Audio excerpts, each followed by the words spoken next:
स्वागत है। मेरे सामने है नया सैमसंग गैलेक्सी S25 प्लस और मैं इसका अनबॉक्सिंग करने जा रहा हूँ। इसके साथ ही डिवाइस और इसकी विशेषताओं पर एक त्वरित नज़र डालेंगे। तो इसे खोलते हैं, इसे निकाल लेते हैं। वाह, ये कितना जीवंत है। ठीक है, और यहाँ हमारे पास सीमित मात्रा में एक्सेसरीज़ जिसमें पेपर वर्क, एक और चार्जिंग केबल शामिल हैं, और बस इतना ही। ये है हमारा डिवाइस और ये है वे बेजल कितने जीवंत हैं।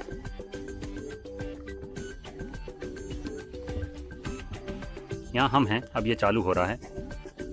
तो ये ईमानदारी से कहूँ तो रंग के अलावा पिछले जनरेशन के समान दिखता है, क्योंकि असल में ये ऐसा ही है नई कीमत के साथ। तो कहावत क्या है, कल ने कल की कीमत तय की।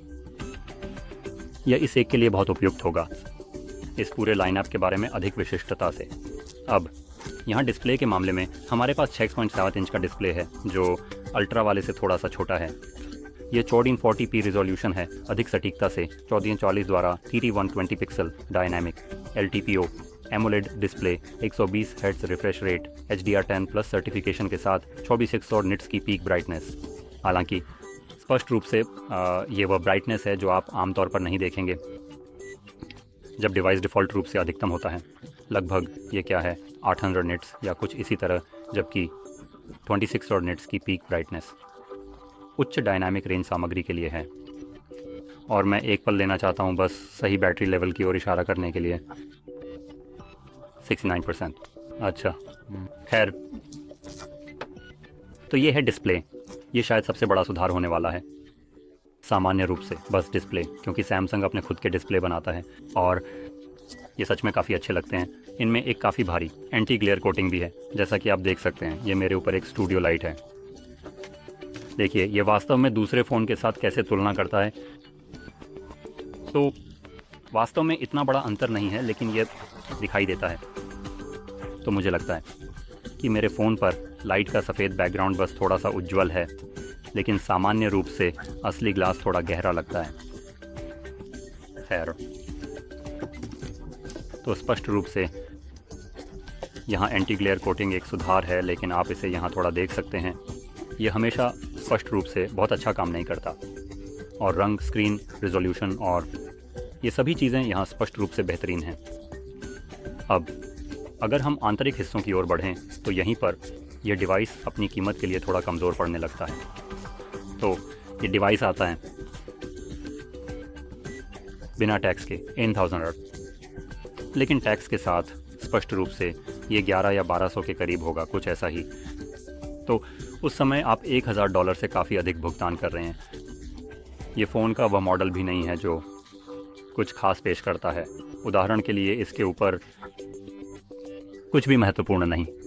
उदाहरण के लिए जो यहाँ S25 के नीचे है, न कि प्लस, वे लगभग समान फ़ोन हैं। स्क्रीन का आकार बैटरी में अंतर करेगा, क्योंकि इसके कारण। तो क्या इसके लिए भुगतान करना उचित है? $250 अधिक? शायद नहीं, मैं कहूँगा। और मैं इसके बारे में थोड़ा और बात करूँगा कि कीमत के मामले में और मैं क्या मानता हूँ कि पैसे के लिए मूल्यवान है। लेकिन खैर, तो डिवाइस खुद वास्तव में अपेक्षाकृत पतला है, इसलिए मुझे नहीं पता कि वे पतले डिवाइस के साथ क्या करने की योजना बना रहे हैं, क्योंकि ये पहले से ही काफ़ी पतले हैं, जितना मुझे याद है पिछले वाले के मुकाबले। तो मुझे नहीं पता कि क्या वे फ़ोन के रूप में एक रेज़र ब्लेड बनाने की योजना बना रहे हैं।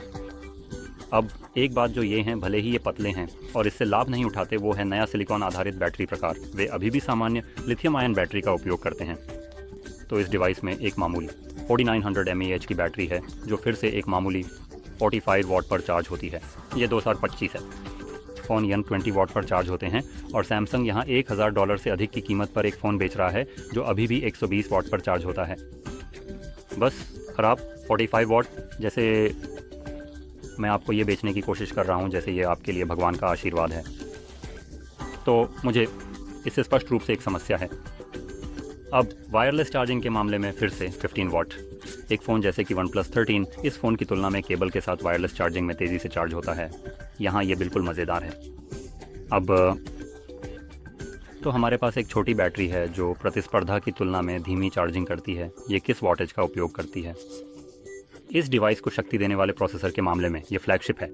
तो ये एक स्नैपड्रैगन 8 एलीट है जिसमें 12 गीगाबाइट रैम एकमात्र विकल्प है और 256 या 512 गीगाबाइट की अंतर्निहित स्टोरेज UFS 4.0 है जो आपके लिए उपयोगी हो सकती है। उदाहरण के लिए इस डिवाइस में लॉग प्रारूप या लॉगरिदमिक में वीडियो रिकॉर्ड करने की क्षमता है, जिसका मतलब है 10 सेकंड का वीडियो 200 मेगाबाइट स्टोरेज लेगा। आप सोच सकते हैं कि मिनट कितना अधिक जंगली हो जाएगा और कुछ भी लंबा। तो तेज स्टोरेज प्रकार आपको मूल रूप से उस रिकॉर्डिंग को अपनी स्टोरेज में सेव करने की अनुमति देगा, बहुत तेज़ी से, कम प्रोसेसिंग समय के साथ। तो यह एक सकारात्मक बात है। अब कैमरों की बात करें तो हमारे पास 50 मेगापिक्सल का f1.8 अपर्चर है, 24 मिलीमीटर का वाइड लेंस। फिर हमारे पास 10 मेगापिक्सल है f2.4 अपर्चर, 67 मिलीमीटर टेलीफोटो और 12 मेगापिक्सल का f2.2 13 मिलीमीटर 120 डिग्री का अल्ट्रा वाइड लेंस।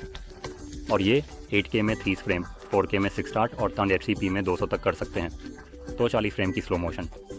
और फिर सामने हमारे पास एक सेल्फी कैमरा है जो 12 मेगापिक्सल का वाइड लेंस है जो 4K 60 करता है और मूल रूप से पिछले कैमरों के समान है।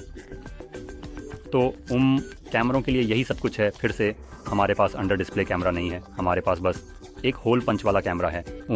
तो यहाँ वास्तव में कोई बदलाव नहीं है। जैसा कि मैंने कहा, ये पिछले मॉडल के लगभग समान है।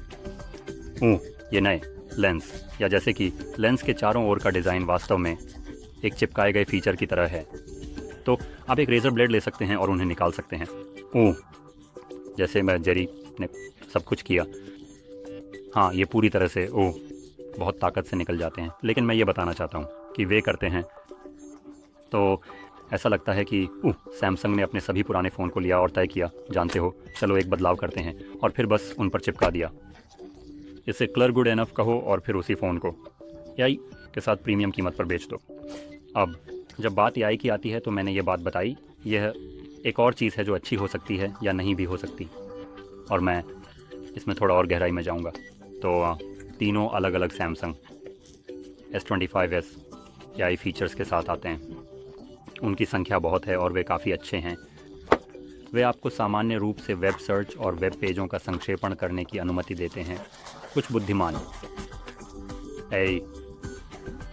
छवि को साफ करना, जैसे कि कुछ बैकग्राउंड चीज़ों को हटाना जो आप नहीं चाहते कि दिखाई दें, और विभिन्न प्रकार के AI फीचर्स की चौड़ी किरणें। अब मैं ये बात इसलिए बता रहा हूँ क्योंकि भले ही ये फ़ोन इस फीचर के साथ आते हैं और इन्हें इस तरह से मार्केट किया जा रहा है 2025 के अंत में, आपके पास ये नहीं होंगे। अब आप इस फ़ोन को उस फीचर सेट के साथ खरीद रहे हैं जिसे आपको AI के रूप में विज्ञापित किया जा रहा है, लेकिन आप इसके लिए प्रीमियम कीमत चुका रहे हैं। कुछ ऐसा है जिसके लिए आपको बाद में एक सब्सक्रिप्शन का भुगतान करना होगा। आपको ये भी नहीं पता कि आपको उन चीज़ों के लिए कितने सब्सक्रिप्शन का भुगतान करना होगा, क्योंकि मुझे संदेह है कि सब कुछ AI के रूप में काटा जाएगा, क्योंकि इनमें से कुछ चीज़ें फ़ोन पर स्थानीय रूप से चलती हैं। तो कौन सी चीज़ें सब्सक्रिप्शन पर आधारित होंगी और कौन सी नहीं होंगी? सब्सक्रिप्शन की कीमत कितनी होगी? तो हाँ, हमें नहीं पता। फ़ोन के साथ जो चीज़ें मार्केट की जा रही हैं उसके बारे में एक उचित मात्रा, और मुझे ये थोड़ा धोखाधड़ी जैसा लगता है कि एक फ़ोन बेचा जा रहा है, इसे AI के रूप में मार्केट करना, जब आप ये भी नहीं जानते कि 2020 या 2026 में आप क्या खोने वाले हैं, बुनियादी रूप से अंत में, इसके शुरू में, क्योंकि यहीं सैमसंग इन्हें एक पेवॉल के पीछे लॉक करेगा, और फिर से हमें नहीं पता कि वे किस चीज़ को पेवॉल के पीछे लॉक करेंगे। तो मैं ये बात बताना चाहता हूँ, अगर आपको AI की परवाह नहीं है तो आपके लिए S24 लेना अधिक फ़ायदेमंद हो सकता है। ये अभी भी मूल रूप से 7 वर्षों के अपडेट प्राप्त करेगा, अब 6। ये इससे सस्ता होगा, और मुझे लगता है कि हम जो एकमात्र चीज़ खो सकते हैं वह शायद AI है। हालांकि मैं यह भी सुनिश्चित नहीं हूँ कि वे इसे शामिल नहीं करने वाले हैं। साथ ही S24, जिसका मतलब होगा कि ये कुछ हद तक बेकार हैं। तो हाँ, जैसा कि मैंने कहा, अगर आपको AI की परवाह नहीं है लेकिन आप अभी भी सैमसंग का अनुभव लेना चाहते हैं तो S24 एक अधिक व्यवहार्य विकल्प हो सकता है। अब जब इन फ़ोन की कीमतों की बात आती है तो सामान्य रूप से पूरी लाइनअप मुझे ये बिल्कुल अत्यधिक महंगा लगता है। इस फ़ोन की कीमत कर सहित $1000 से अधिक है। इसकी कीमत मुझे 600 पड़ी कर सहित। और इस फ़ोन में स्नैपड्रैगन 8 एलीट भी है, एक 64 मिलियन एम्पीयर की बैटरी जो AC वॉट पर चार्ज की जा सकती है, और आमतौर पर इसमें एक अच्छा कैमरा सेटअप होता है। लेकिन परीक्षण के आधार पर मैं वास्तव में कह सकता हूं कि सैमसंग बेहतर वीडियो लेता है, यहाँ पर कोई बहस नहीं है। फ़ोटो के मामले में टिनुबिया काफ़ी शानदार काम करता है, लेकिन वीडियो के मामले में इतना अच्छा नहीं है। तो यहाँ हम हैं, जैसा कि आप देख रहे हैं ये फ़ोन काफ़ी अच्छा लगेगा। मैं इसे बस थोड़ा सा समाप्त कर दूंगा। तो हमारे पास एक काफ़ी अच्छा बेजल-लेस लुक है, जिसमें कहीं भी कोई होल पंच कैमरा नहीं है जैसा कि ये डिस्प्ले पर है। फ़ोन के लिए एक बहुत आकर्षक कीमत, डिसेंट कैमरा सेटअप, और सामान्य रूप से यह एक अच्छा फ़ोन है, ख़ासकर उस कीमत के लिए जो आपको चुकानी पड़ती है। और ईमानदारी से कहूँ तो मेरे लिए AI ना होना एक लाभ है। मैं वास्तव में इसका उपयोग नहीं करता, मुझे ये खुद करना पसंद है। तो हाँ, अब उम्मीद है कि यह तरह की बकवास आपके लिए मददगार रही होगी, और अगर यह था तो मैं सराहना करूँगा। अगर आप उस लाइक बटन को दबाएं, सब्सक्राइब करें, और देखने के लिए धन्यवाद।